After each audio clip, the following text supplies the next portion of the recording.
How's it going?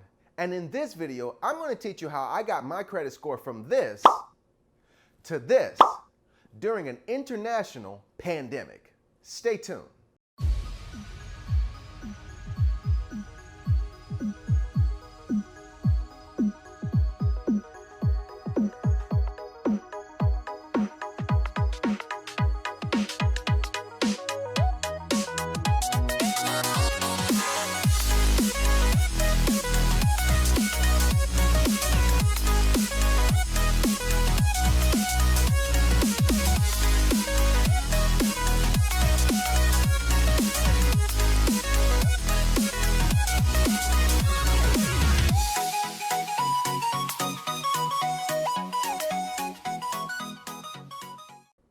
How's it going? My name is Marcus and this is Mastering Your Kingdom. In this video, I'm going to teach you guys how I actually got my credit score from in the high 600s all the way to the high 700s. Now, before we get started, I need you to do me one favor. Go ahead and click that like button and make sure you subscribe to the page. And if you really like the video, at the very end, make sure you hit that notification bell. All right. In this video, I'm going to teach you guys how to raise your credit score to the high 700s to maybe even getting a perfect credit score. Why is your credit score important, you may be asking? Well, think about this. Are you interested in maybe buying a house in the future, or getting a car, or maybe getting a credit card, or doing anything that has to do with purchasing a big product? If your answer is yes, then you're going to need to have a good credit score. You see, what a credit score is, it's kind of like a report card for lenders. In order for you to get a house, you'll need to have a good credit score. And what the lender typically will do is they'll take a look at your credit score, and based on how good your credit score is, determines the loan that you'll get and the interest rate that you'll be paying. Well, what that really means is that essentially you could be paying a lot or you can be paying just a little. Today, I'm going to show you 6 ways in how you can get your credit score at 700 or even higher by following these 6 steps that I actually did, and it raised my credit score through the roof. Here's tip number 1, paying on time. Your credit score is usually measured based off of your level of how late you pay your payments.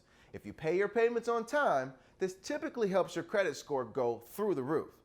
When we have late payments, typically after 30 days, it goes as a point against our credit score. Now, we typically don't want our credit scores to go lower than 700, but an excellent credit score is anything above 730 and above. The later it takes you to make payments and the more points that you have on your credit report, it goes against your credit score, and this causes it to directly go down. So remember to always pay your credit and any balances that you have on time. Here's tip number 2. Use your credit lightly. This is something that credit lenders typically use as a measure to see if you're a good candidate for them to lend you money. Now, let's just think about this. If I'm a credit lender and I'm lending you hundreds of thousands of dollars, say to get a house, I want to make sure that you're not using credit and you more so have more cash than you're using credit. Credit is money that you don't have, as opposed to money is physical cash that you actually do have.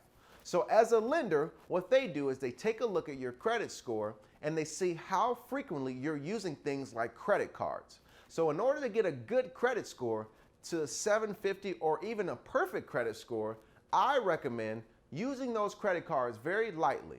And that's tip number 2. Here's tip number 3.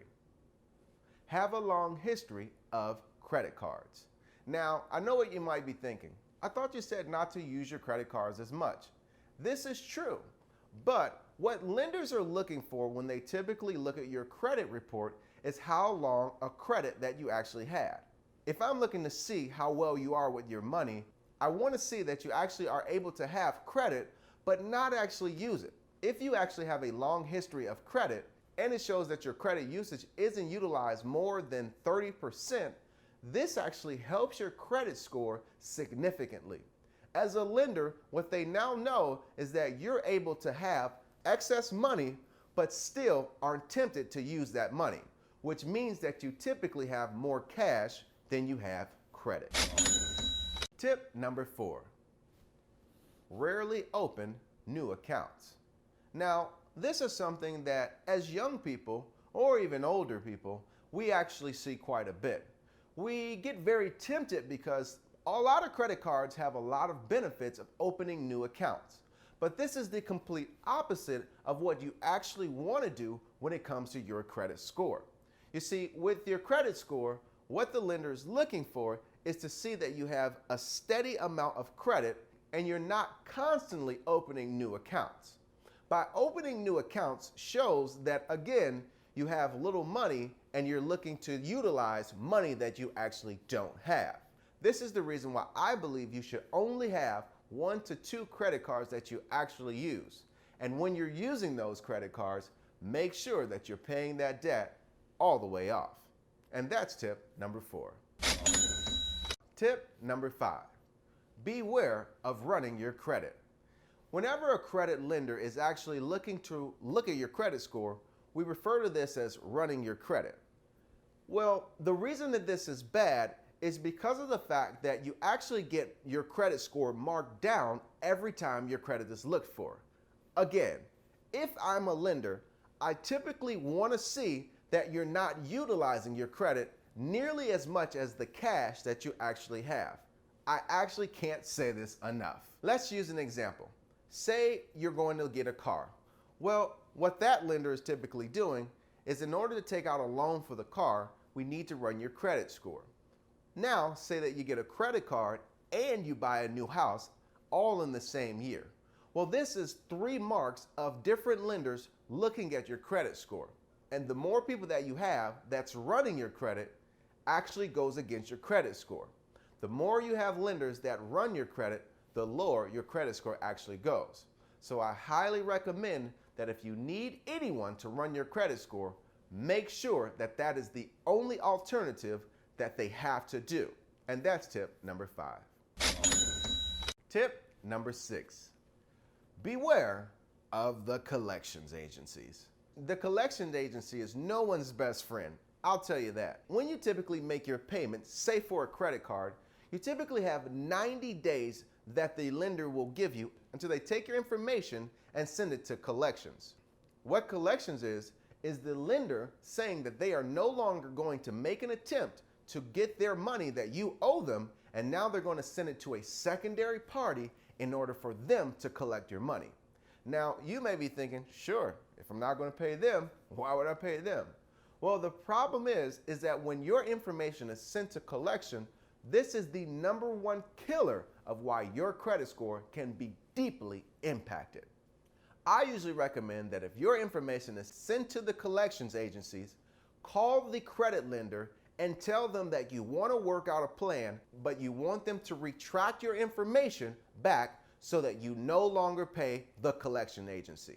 Again, I repeat, do not pay the collections agency, because the moment that they collect information and collect payment, that is going to go against your credit score. So remember, don't pay the collections and beware of the collection agencies. And that's tip number 6. All right, those are all the tips. If you like this video, make sure you subscribe and like this video. And if you want to see more videos like this, be sure to hit that notification bell. My name is Marcus Lee, and this is Mastering Your Kingdom. Take care.